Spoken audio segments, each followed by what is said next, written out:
No sé si has oído hablar sobre los narcisistas, pero hoy nos lo van a contar todo. Yo espero que no lo hayas oído.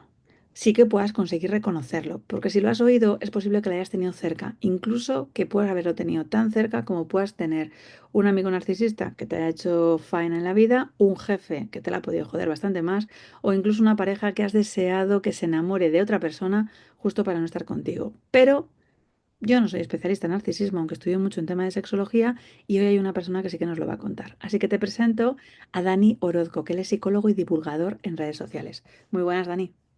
Hola, muy buenas. Bueno, muchísimas gracias por permitirme estar aquí. Creo que el narcisismo ahora está muy de moda hablar de ello, ¿no? Y creo que hay muchas cosas a matizar, porque parece que es algo muy negativo, pero bueno, ahora lo iremos viendo. Cuéntanos primero qué es el narcisismo, para los que nunca lo hayan escuchado, sobre todo para que luego podamos conseguir ver el diferente carácter. A ver, el narcisismo, eh, las personas, o sea, el narcisismo es, vamos a decir, como digamos, un rasgo de personalidad, ¿vale? Que luego ya pasaríamos si, pues, podría ser un trastorno, pero bueno, porque no me gustan mucho las etiquetas, pero vamos, el narcisismo es una persona cuando necesitamos algo que nos beneficie, ¿vale? Pues es buscar toda esa parte de bienestar hacia nosotros mismos, que nos llene. Entonces, ¿qué pasa? El problema es cuando es en detrimento de otros, por ejemplo, ¿no? Que ahí ya pasaríamos a la personalidad narcisista, de lo que vemos que criticamos o que no nos gusta y que digo, uy, este es muy narcisista, ¿no? Que lo quieres lejos, que eso ya es personas que en el fondo l- em, lo que hacen es que las personas les sirvan para algo, ¿vale? Ujú, Aquí hay muchas teorías, pero como yo al final lo integro por mi oficio y demás, tiene que ver con que os imaginéis que las personas en realidad son objetos. ujú. Entonces yo no te veo como persona, tú simplemente eres un objeto. Por eso, en la medida en la que tú me satisfagas mis necesidades, tú vas a estar ahí, pero porque eres un objeto que me satisface. Cuando eso ya no, entonces, como me confrontes demasiado, tú ya a mí no me, este objeto no me aporta. Esto es como si yo me estoy bebiendo una Coca-Cola, pues ya se me acaba, ya no me aporta. La quito, porque ya no me da la satisfacción que yo quiero. Pues Ujú. esto sería lo mismo cuando alguien habláis, hablamos de narcisismo, de esta gente que rechazas. Si no, el narcisismo es bueno en el sentido de que todos somos narcisistas en cierta medida. Tenemos que serlo. ¿Por qué? Porque es precisamente la búsqueda de cuidarme a mí. ¿Vale? Igual que egoísta, ególatra, es decir, hay una parte, el ego lo tenemos que tener ciertamente en cuenta porque si no estaríamos deprimidos todo el tiempo. En cuenta de construir un ego suficientemente adecuado para tener bienestar en este mundo. Nunca lo había Entonces, escuchado exactamente así porque yo pensaba que el narcisismo siempre llevaba una parte de detrimento, era un win to win conmigo, o sea, siempre gano yo y a mí lo que suceda con los demás me importa poco. Ese era el concepto que yo tenía dentro de mi cabeza. es que es el concepto que se ve muchísimo, yo en redes sociales lo veo muchísimo y demás, y es el que cuando subimos vídeos y bueno, el narcisista siempre se enfoca así, como que es algo muy egoísta, es solo para mí, el beneficio es para mí y ya está, y suena muy feo. ¿Pero por qué? Porque sí, es verdad, esto es como todos tenemos partes, si quieres llamarlo, esquizofrénicas, partes psicóticas, es decir, todos en momentos dados queremos ver cosas que no están, oímos cosas que no ha pasado nada, nos imaginamos cosas que no existen en un momento dado, es decir, ¿qué quiero decir con esto? Que todos dentro de la personalidad tenemos componentes iguales unos con otros. Ujú. Lo que pasa, lo que determina la diferencia entre cada uno es lo que ocupa en el cerebro. Es decir, por eso una persona con un trastorno esquizofrénico, no es lo mismo que yo de repente oiga, parece que haya oído algo y no es, ¿vale? A que yo constantemente me esté creyendo que me están persiguiendo. ¿Vale? Es la intensidad. Entonces, en la parte narcisista no es lo mismo. El narcisismo, un win-to-win conmigo en momentos puntuales o en cosas, en algunas cosas que en el fondo ni siquiera perjudica a alguien, ¿vale? Es decir, donde yo me beneficio de este alguien, pero este alguien no sale perjudicado, ¿vale? Porque lo tengo en cuenta, tengo desarrollado también la parte de tener en cuenta al otro como una persona que tiene su vida, sus emociones, y aún así yo puedo querer ganar. Por ejemplo, para mí esto, por ejemplo, podría ser un win-to-win. Yo gano. ¿Qué pasa? Que no siento que esté perjudicando. siento que hay un acuerdo, los dos estamos teniéndonos en cuenta y entonces por eso es esa parte donde hay un narcisismo, pero que tiene salud, es sano. ¿Qué pasa cuando alguien le invade toda la parte narcisista mucho más? Vamos a decir que es una persona que en el fondo, aunque no se conecte, está ciertamente angustiada con su valía.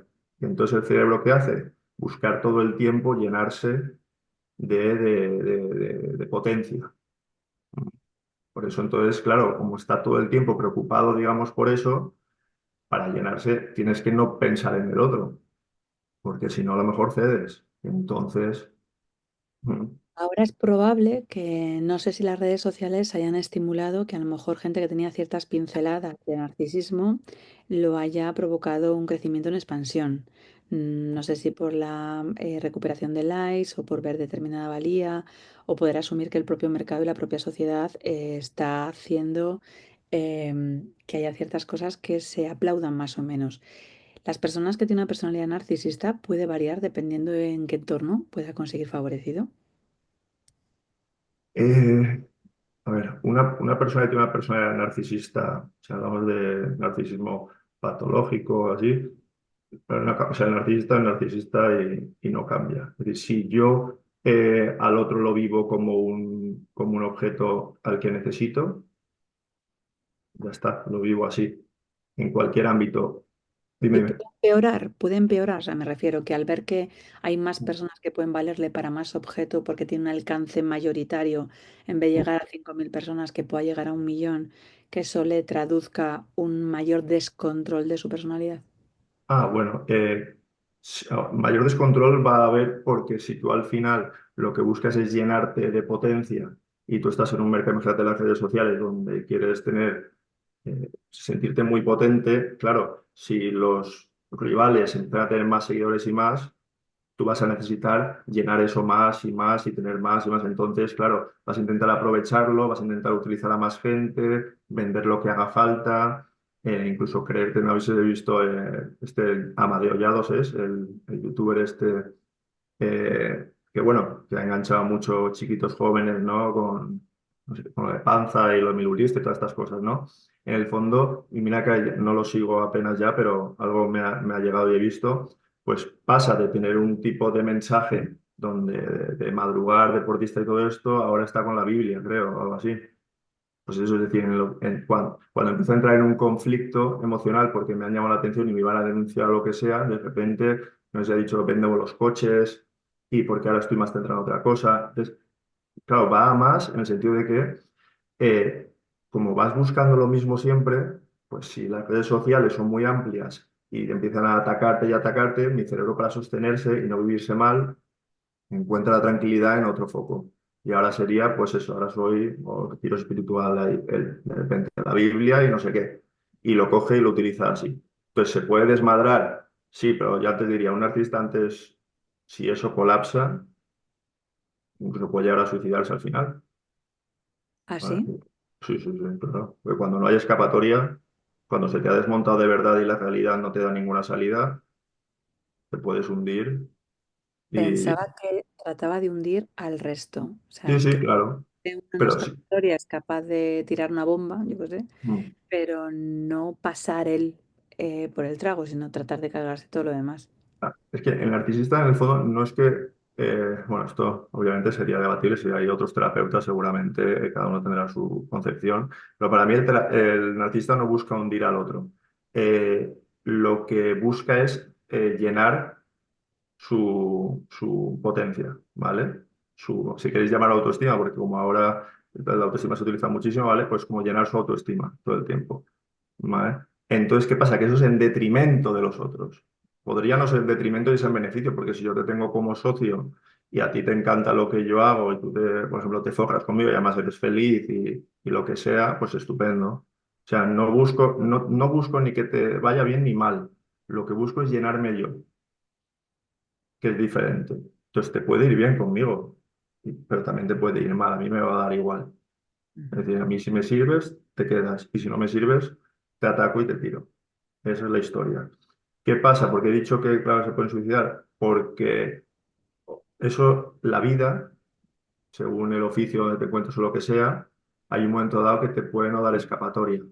Lo que está diciendo con Yados, por ejemplo, es, si a mí la vida me dice que me ha denunciado porque yo he vendido esto, si mi cerebro cae en que hay otra cosa donde yo me pueda apoyar y reinventarme, vamos a decir así, entonces va a encontrar tranquilidad, porque va a poder seguir llenándose de algo bueno. Pero es que hay personas, y esto lo sé por experiencia propia en lo laboral y en las terapias y demás, que vienen con ese conflicto narcisista y de repente se deprimen. ¿Por qué? Y se pueden suicidar. ¿Por qué? Porque ya no se han conectado demasiado con su vulnerabilidad, con su insuficiencia. Y entonces no hay nada desde donde se pueden apoyar para construir. Ya no se pueden inventar, vamos a decir que la mente ya no se puede inventar nada. Ujú. Y ¿Cómo entonces, podemos distinguir a alguien que tiene rasgos, como tú decías, que son necesarios y positivos, poder tener algo de narcisismo, a alguien que nosotros reconozcamos que puede tener un tipo de tipología narcisista que puede no querer hacernos daño, pero que tengamos nosotros más probabilidades de estar cerca que nos lo haga? ¿Qué tipo de pues, diferencia hay? ¿Cómo sabemos qué ha pasado al otro extremo? vale. Yo te diría más en el momento no puntual, ¿vale? Pero se ve en el momento en el que notas que no le encajas. Es decir, si estamos construyendo algo y todo va bien, porque vamos como a la par, y de repente yo tengo unas diferencias emocionales a la hora de construir algo, lo que sea, y el otro las desprecia, les quita valor, las desprecia, te dice que en realidad eso tiene que ver porque no vales o por que tienes que espabilar o eso son tonterías. Cuando se suelen utilizar palabras pobres en ese sentido, porque no tienen nada de contenido cognitivo, por ejemplo, ¿no? El despreciar diciendo eso no vale, eso tal, eso no, son tonterías. Cuando empiezas con todo eso, ah, ahí te puedes parar a pensar, porque si eso va siendo más continuo, no te está dando lugar. Te está dando un lugar de que tu forma de pensar es una mierda. De qué manera yo estoy construyendo algo con alguien y lo que recibo, en lugar de pensar que aunque mi forma de pensar a lo mejor no es la ideal, me está hablando de esta manera, pues eso te va dando pistas. Es alguien que no te tenga en cuenta. Solo si haces solo si encaja lo que a ti te gusta con lo que a mí me gusta. ¿Vale? Y Vale, si de repente ya no encaja cosas, entonces ahí ya te puedes ir dando cuenta. claro, y ahí yo veo un pequeño matiz, porque Mm, cuando tú has dicho son tonterías, no tienes ni puta idea, no sabes qué es lo que haces y demás, para mí no solo lleva a una falta de respeto, sino que lleva a un maltrato. Y entonces, ¿cómo distinguimos? Porque imagino que habrá maltratadores y maltratadoras narcisistas, que no va solo de una cuestión de género, a que esas, o sea, si es narcisista y actúa así, lleva implícito el maltrato, o sea, si el maltrato va dirigido ujú. porque ese tipo de frases, yo no sé si te pongo en la categoría de narcisista la primera, pero la de maltrato sí. Sí, sí, o sea, un narcisista, si teniendo en cuenta el maltrato psicológico como algo que existe, y es que aquí podemos debatir también lo que yo pienso, lo podemos pensar, pero sí, teniendo en cuenta el maltrato psicológico, ¿vale? No solo el físico, sino el psicológico también, un narcisista sí o sí te va a maltratar psicológicamente cuando no vayas a la par. Sí o sí. Psicológicamente te va a despreciar. Si hablamos de maltrato psicológico, eso, te va a ningunear, te va a despreciar, no te va a dar ni un lugar a que hables. O sea, va a estar queriendo ser él el protagonista, el que va hablando y el que se va vanagloriando de sí mismo también y necesita ponerse como que él es el importante. Como tú y yo hayamos hecho un proyecto y tú seas así de narcisista, no, ni siquiera me vas a incluir como alguien que de verdad ha estado a la misma altura que tú. Ujú. ¿Vale? Me vas a dejar un poquito por debajo, ni siquiera me vas a dar un lugar. Entonces, sí, maltrato psicológico hay 100%, físico no. Este no. Vamos a abrir un melón que acabas casi de destapar, porque con esa teoría hay muchas madres narcisistas que no Mm, sé si es porque educacionalmente no les han trabajado, pero madres de tú no vales para nada, eres una inútil, ¿qué es lo que vas a hacer? Más vale que te quedes conmigo. De esto ayer es justamente que oía una sesión en sistémica, sobre todo madres que terminan siendo muy perfeccionistas, haciendo hijas con un perfeccionismo excesivo. Esto, el porcentaje y la prevalencia es alto. Claro, fíjate, fíjate. ¿La madre qué hace? Pues como un narcisista de los que estamos hablando, es decir, si yo como madre estoy siendo cuestionada en el fondo porque estoy viendo, o sea, si mi hija funciona de una manera, Ujú. ¿vale? Si la etiquetamos como buena o mala, si está funcionando mal, vamos a decir que algo tengo que ver yo como madre y padre, ¿vale? Vamos a, los dos, da igual, ¿no? Como padres, algo tenemos que ver. Si me pongo a atacar a mi hija es porque no me estoy pudiendo hacer cargo y no estoy sabiendo qué hacer, me estoy desorganizando mentalmente. Entonces, claro, ahí está. Entonces, ¿qué hago? Empiezo a atacar. Si yo anulo aquello que mi hija hace, que yo vivo, como en el fondo, no lo conectan, pero bueno, yo viviría como una madre insuficiente, entonces si lo ataco y deja de hacerlo, ya no soy una madre insuficiente.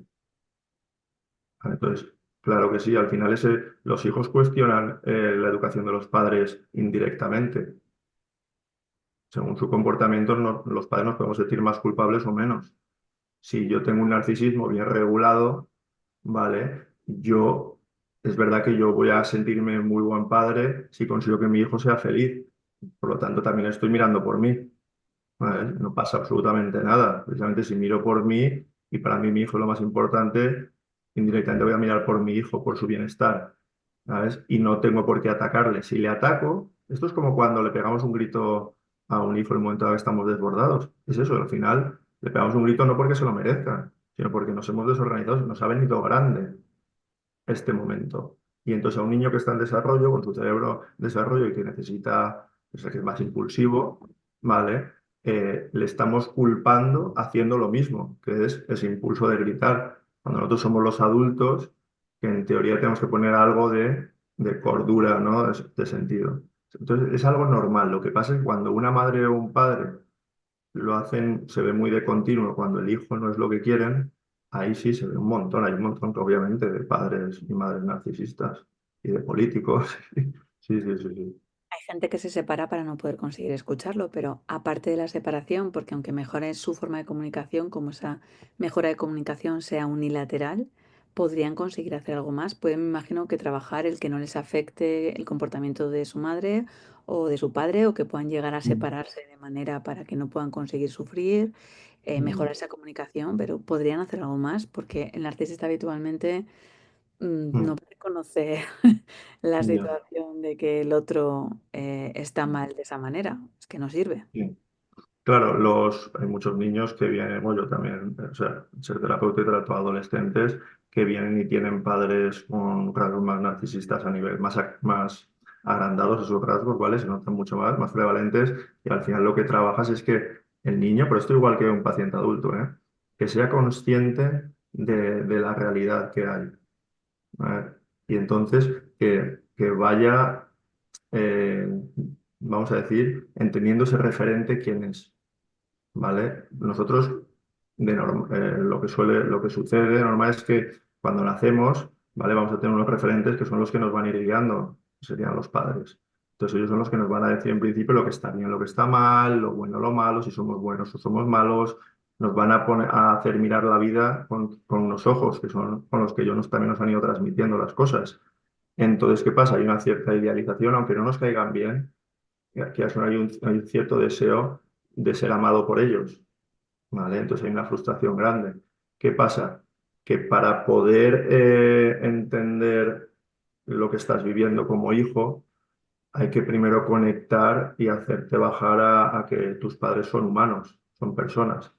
Y eso, durante un análisis, te lleva muchas veces cuando vas conectando con esa parte a deprimirte un poquito, porque al final la sensación de vacío y de que no me van a amparar también puede estar. Entonces, al final el objetivo es que el niño, claro, si es muy jovencito es más complicado, eh, pero en la adolescencia y la adultez, que el niño vaya entendiendo qué es lo que tiene, que no tiene nada que ver con que él sea bueno o malo, que él no está provocando eso en el padre o la madre. No, no, que él es él y el padre y la madre son el padre y la madre. Y si los padres se llamaran Lucía y Mariano y tienen otra personalidad, el comportamiento del niño no haría que reaccionaran igual que sus padres actuales, que depende de la personalidad de ellos. Esto es un combo donde eso depende. Eso es lo que puede ayudar a que el niño no le sobrepase. Y entonces empezar a aprender cómo manejarse, por ejemplo, en casa con un padre así. A lo Ujú. mejor le doy las gracias, le vendo la moto, lo que sea. Bueno, llegas a ese punto, le vivo como un enfermo, aunque no es que sea enfermo, al final es una etiqueta que ponemos, pero le vivo eso como más pobrecito. Me creo que no lo es, porque un narcisista parece muy potente, ¿vale? Y cuando lo voy conectando es un pobrecito, una Y cuando ese persona. adulto está roto ya pasa mucho tiempo, o sea, ¿Cómo? cuando ese adulto se quedó roto porque nadie le explicó eso y tiene ya sus Mm, propios hijos y demás, que mm. le siga bilarando con esa parte de compasión o... Dices los hijos. Sí, porque por ejemplo, imagínate, madre de 70 años, hija de Mm, 40 años, que esa hija tiene a su vez sus hijos, y entonces antes la atacaba desde la situación de que tú no llegas, pero cuando llegas a alcanzar determinadas situaciones es que no eres buena madre, fíjate tus hijos, les falta esto, de llevarles mm, al médico, ¿no? Que yo creo que el narcisista, cuando ataca de esa manera a los hijos, tengo la percepción que va a buscar su punto más débil, y el punto más mm, débil de esa manera no dejan de ser los nietos. Y el daño ya mm, no es, a mí me da igual porque yo ya me echo de acero a lo que tú me digas para mí, pero si mm, es un juicio de valor que tú me estás haciendo respecto a lo que estoy viendo con mis hijos, posiblemente el daño peor es que sea mala madre. Como yo en el concepto como hija siento que tú has sido mala madre porque no me has cubierto mis necesidades y has mm, pasado totalmente de mí, es como que me aflora un poco el espejo de decir, hostias, a ver si soy como mi madre, a ver si yo mm, también puedo ser como ella, y entonces entro en casi en pánico y no quiero tener ningún tipo de jugada cerca. mm. Claro, por eso es realmente nos pasa a las personas si yo tengo un problema con mis hijos de verdad, ¿vale? Eh, Cuando tengo este dilema, esta ambivalencia de cómo resolver todo esto, que me angustia, a veces no es, como no es sencillo, ¿no? Muchas veces lo que hace el cerebro es utilizar el mecanismo de proyección. Al final, el problema es otro, ¿vale? Entonces, a lo mejor no es mi forma de pensar el problema, es que yo soy mi madre. Ujú, Entonces proyecto que ahora mi problema es ese otro y mi angustia se va a ir ahí. En lugar de a mis hijos, de repente se va a ir ahí. Eso es muy típico el mecanismo de proyección que hace el cerebro cuando hay algo que le está costando resolver, se va a otro dilema. Que a lo mejor no tiene respuesta, pero ya se queda anclado ahí, ¿vale? Porque de alguna manera le debe dar más tranquilidad culpar a la madre de que le ha hecho esto y hacerse cargo como madre de haber el conflicto con los hijos. También no sé si lo que habías dicho también era que, bueno, al final tengo una madre con 70 años que es narcisista, ¿de qué le sirve a esa madre de 40, no? ujú. No sé si me has preguntado eso también. No, que cómo puede conseguir solucionar, porque a lo mejor la de 70 ya no quiere solucionar nada porque ha pasado, pero la de 40 años la queda todavía mucho espacio y mucho tiempo para no seguir afectándole todos los años que lleva de adulta, o sea, de infantil, de adulta, y sobre todo para que no termine transmitiendo una forma de comunicación quizás errónea a la hora de poder relacionarse con sus hijos. Claro, por ejemplo, o sea, un narcisista de verdad patológico, un narcisista y férreo, que no tiene ni un poquito de empatía, nunca va a terapia, eso no, o sea, nunca va a cambiar porque nunca ni va a ir a terapia ni va a escuchar a nadie. Por tanto, Mm, eso lo tenemos que saber clarísimo y a partir de ahí decidir qué hacemos cuando tenemos a un narcisista al lado. Si es mi madre, es lo mismo, es decir, una persona que, por ejemplo, esta mujer de 40 años, la conclusión al final sería llegar al punto que entendiera que sabiendo que esa madre tiene ese carácter, ¿qué quiero yo compartir con mi madre? O sea, ¿qué quiero yo compartir con esa madre?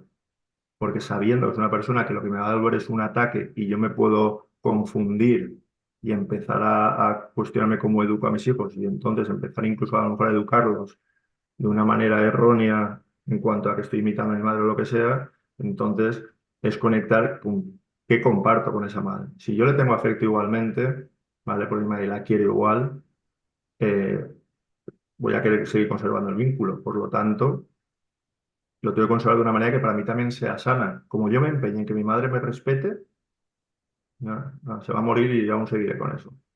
Porque no tiene que ver con respeto, tiene que ver con que no te puede dar un lugar. Ni siquiera un artista en el fondo va a hacer daño. ¿Me explico? Eso habría ahí más una perversión.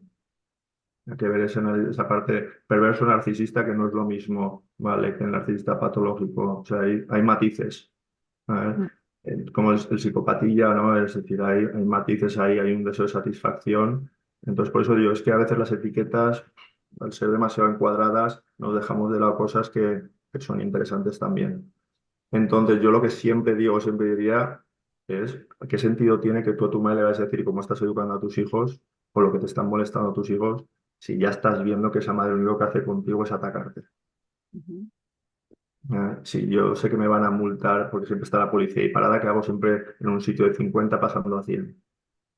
Pasa por ahí a 50 y luego ya irás a 100. Ujú. Va por Así ahí. que podría conseguir contarles solo lo que le beneficiase a la parte contratante, por así decirlo. O sea, lo que sea más fácil para pasar ese 50 y que sea, mira, mira, gracias porque te preocupas, yo sé que esto lo haces por el bien, ¿sabes? Para poder llenar su necesidad de... No, no, yo es que directamente ni diría más bien que ni siquiera le contaría nada de los. ¿Qué tal con tu? Muy bien, ¿qué tal? Le va muy bien. O sea, a eso me refiero. Es decir, y si por lo que sea de alguna manera sí que se escapa algo, o los nietos están ahí y entonces algo te dice, O claro, al ver una final. fotografía, o sea, me refiero, porque cuando los nietos son pequeños y los nietos son mayores, puedes mm, pasar, pero si los nietos son pequeños, puedes exigirte, ¿no? Y además con esa necesidad de custodia de abuelos que también pueden pedir, el que pueda ver una fotografía y ya solo por ver una fotografía se ponga a criticar. Eso sí, claro, claro. Entonces, al final, ¿qué haces? Claro, si tú vas conectando con esto y lo vas trabajando, al final lo que haces es, ya no les das valor a las críticas. Ujú, Claro, ya pierde valor porque ya no es tu referente, ya no es una competición, es saber quién es mejor madre o no. ¿Sabes? Ya no es una lucha donde tienes que reconocer que yo soy buena madre que tú no lo fuiste en su momento. Ya o sea, no tiene que ver, ya no hay lucha. Entonces, es como cuando un niño pequeñín te dice, ah, tonta. No, a lo mejor no le da la misma importancia que te lo dice tu pareja. Dice, eres tonta. Esto es lo mismo, es decir, depende de lo que le coloques a esa persona la palabra le vas a dar un valor u otro.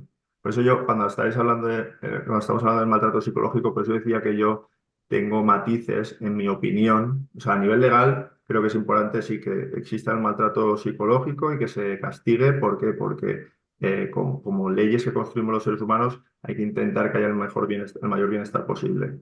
A nivel terapéutico, yo ya el maltrato psicológico lo escucho en la persona y lo valido como que se siente así, pero ¿cómo te diría? No estoy de acuerdo. Voy a empezar así, de alguna manera. ¿Por qué? Porque para mí las palabras no hacen daño, ¿vale? Las palabras no duelen. Y ahora explico por qué.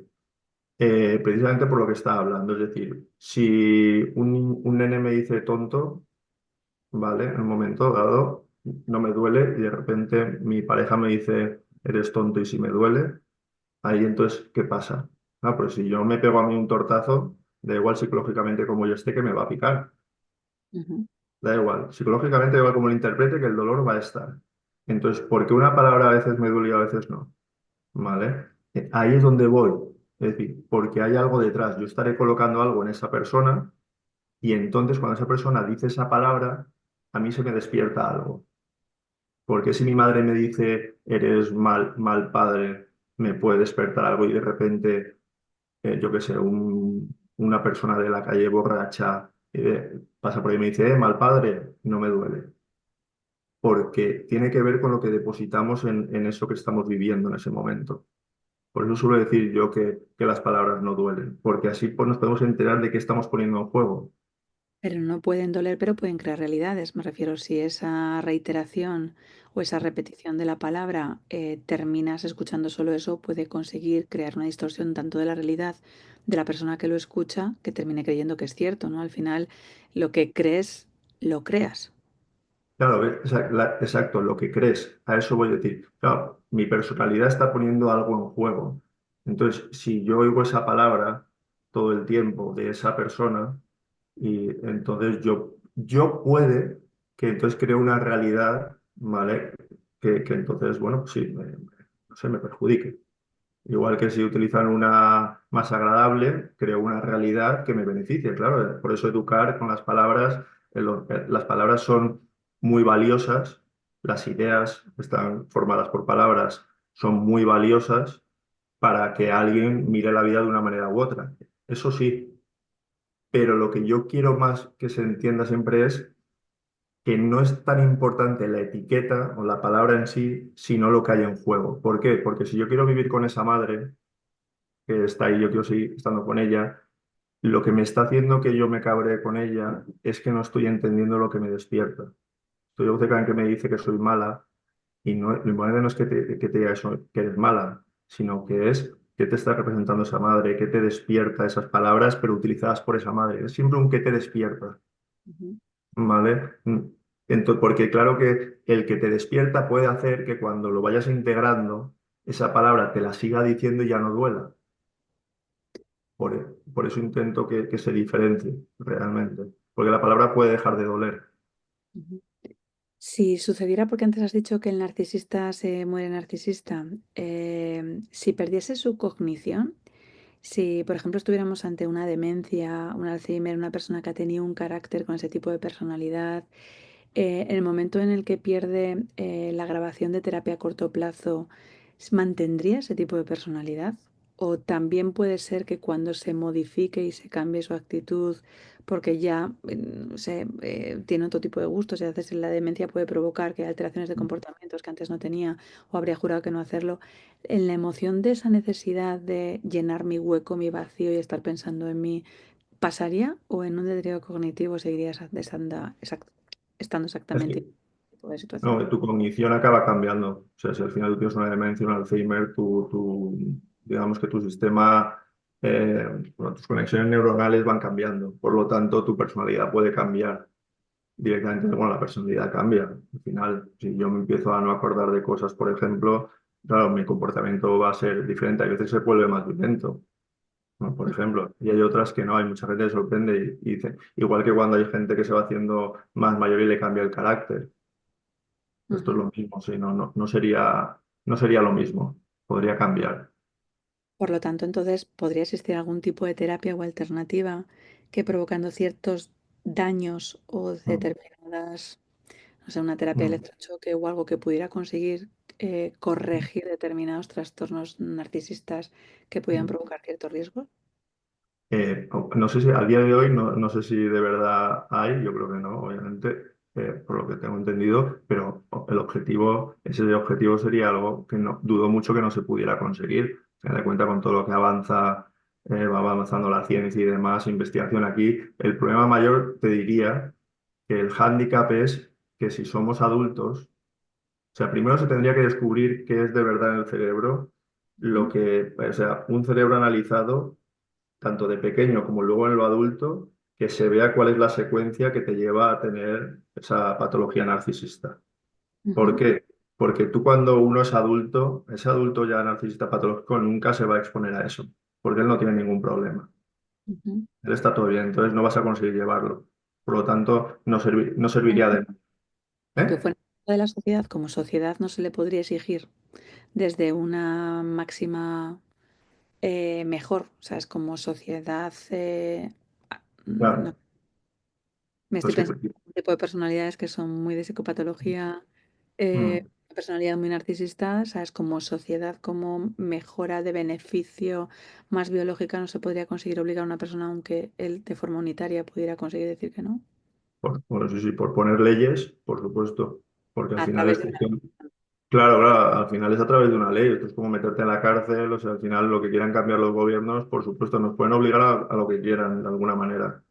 Nos lo pueden imponer tranquilamente y nosotros asumir las consecuencias si no lo cumplimos. Entonces, sí, a un artista le podrían coger a la fuerza, dormirle, al final meterlo ahí, hacerle lo que sea y cambiar, se podría. Ya veríamos con todo el tema de los derechos humanos y todo eso, pues, pero sí, por leyes, si se descubriera, se podría.